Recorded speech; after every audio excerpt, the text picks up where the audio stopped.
Today we're going to hook up an M12 to Ethernet adapter to a Panasonic WV series camera.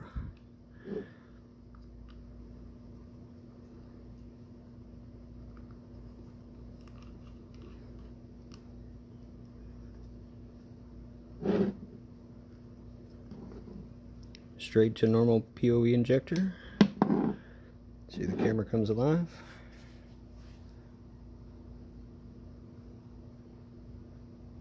Should see some link activity here in a second.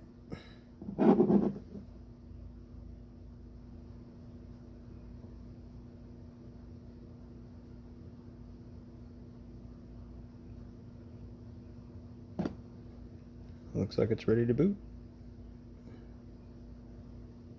And there's our link. Thanks, guys.